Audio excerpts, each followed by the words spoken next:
हरिदास जी महाराज बरसाना से। राधे राधे महाराज जी। महाराज जी दंडवत प्रणाम। महाराज जी लाडली जी के लिए खूब रोना तड़फना आए, इसके लिए कैसे कृपा होगी? सेवा बन जाए। लाडली जी की सेवा में अगर हमें कहीं सौभाग्य मिले या घर में सेवा विराजमान करे, सेवा से जो प्रीति होती है और प्रीति से रोना आता है, तड़पना आता है, तो अगर हम श्री जी की श्रीअंग सेवा प्रकट श्री विग्रह सेवा प्राप्त कर ले और वो भी निष्ठापूर्वक, जैसे जयमल जी निष्ठापूर्वक ठाकुर सेवा करते थे, सेवा में विघ्न न पड़ जाए इसलिए उन्होंने नियम लागू कर दिया था कि 10 घड़ी जिस समय में सेवा में जाऊंगा, अगर उस समय किसी ने किसी भी तरह की सूचना दी तो उसे जान से मार दिया जाएगा। 10 घड़ी, 1 घड़ी 24 मिनट, तो 10 घड़ी 4 घंटा, 4 घंटा होते हैं। 4 घंटा वो ऐसी सेवा करते थे कि कोई भी उनको सूचना भी नहीं दे सकता था, इतनी सेवा में संलग्नता। अब जहां प्रवेश हुए, ठाकुर जी का पटबंध किया और वही स्नान श्रृंगार 4 घंटे पूरी तन्मयता पूर्वक सेवा करते, साष्टांग दंडवत करते, और जब बाहर निकलते तब कोई बात कर सकता था। ये माडोर एक राजा, माडोर का राजा था, उनका भाई था, उसके मन में आया कि 4 घंटे कोई सूचना दे नहीं सकता और 4 घंटे में हम विजय प्राप्त कर लेते हैं, तो उसने आसो पास जो है जयमल जी की राजधानी को घेर लिया। अब जब ये सूचना पहुंची तो अब किसी की हिम्मत नहीं कि सेवा में वो हैं और जाए, क्योंकि मार डाला जाएगा। तो सबने कि युद्ध करने में तो हम समर्थ है, पर बिना राज आज्ञा के युद्ध कैसे प्रारंभ हो। और जयमल जी का नियम था 4 घंटे कोई सूचना नहीं दे सकता, नहीं तो मारा जाएगा। तो ये हुआ, राजमाता से प्रार्थना की कि आपको नहीं मारेंगे, जो जयमल जी की माँ थी, आप जाके केवल आज्ञा भर ले आओ। तो वो गई और उन्होंने कहा शत्रु पक्ष ने चारों तरफ से राजधानी को घेर लिया है, आप आज्ञा दीजिए क्या किया जाए। तो उनका राम जो करेंगे वो सब भली होगी।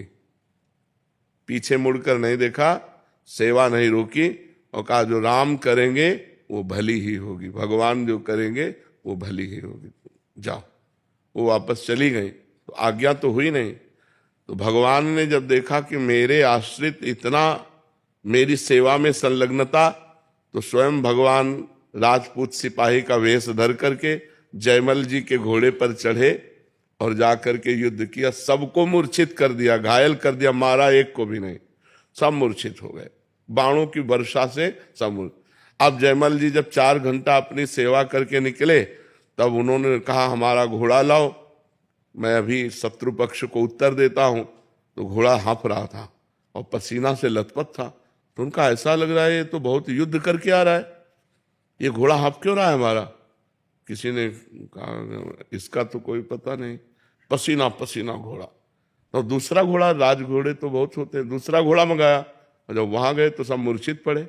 तो जो शत्रु पक्ष का राजा था उसको चेतना दिलाई, जो ही चेतना दिलाई, सो जयमल जी के हाथ जोड़ के कहा मुझे एक बार उस सैनिक के दर्शन करा दो, जो आपका एक सिपाही आया इतना बलवान कि सबको मूर्छित कर गया, मारा किसी को नहीं, और हमको तो बाणों से भी घायल किया और अपने नेत्रों से भी घायल किया। एक बार हमको अपने सिपाही के, श्याम सिपाही के दर्शन करा दो, वो जो श्याम रंग का था।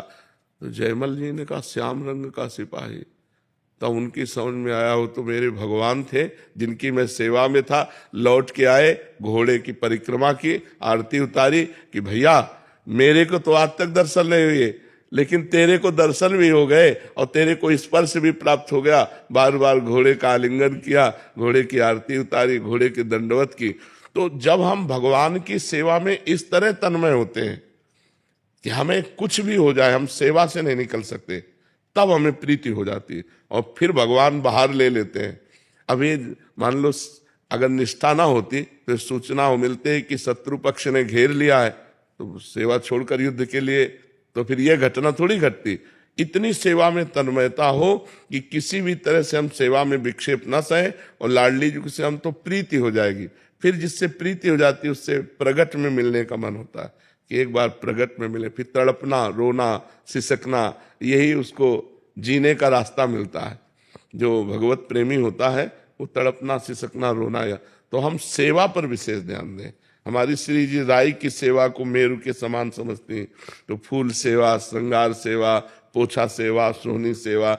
जैसे आप बरसाना में विराजते हैं तो लाडली जी के महल में कुछ ना कुछ सेवा लिए, प्रगट में श्री जी ठाकुर जी घर पे विराज, हाँ, तो फिर उनकी सेवा करो खूब। सेवा में, सेवा से ही प्रीति होती है और प्रीति में ही तड़पना रोना होता है। सेवा पहले श्री जी लाडली जी का अनुभव होते थे, अब कुछ दिनों से अनुभव हमारे होता है।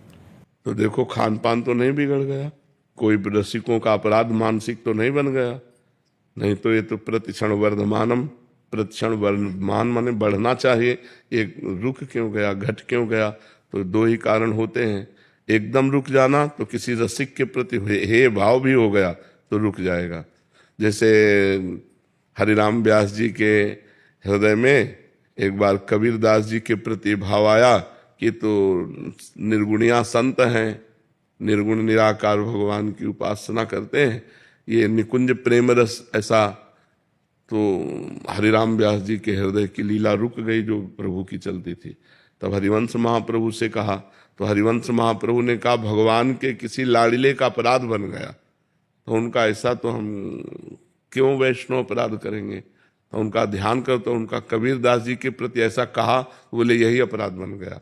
तो अब कबीरदास जी को रिझाओ, तो यमुना किनारे फिर कली में साचो भक्त कबीर ऐसे पद की रचना करके गायन किया, तो यमुना जी की धारा से कबीरदास जी प्रकट हुए। तो कबीरदास जी ने कहा कि भगवान अलग अलग संतों को अपने नाम रूप लीला धाम का प्रचार प्रसार करने के लिए भेजते हैं। इसका मतलब ये थोड़ी है कि भगवान उसको रस से वंचित कर देते हैं, सब रस का अधिकारी भक्त होता है, तब वो समझे। तो कहीं किसी संत भक्त वैष्णव के प्रति थोड़ी हमारी मलिन बुद्धि हो जाएगी तो फिर हमारा जो है भाव रुक जाएगा, फिर हमारे चिंतन में कमी आ जाएगी।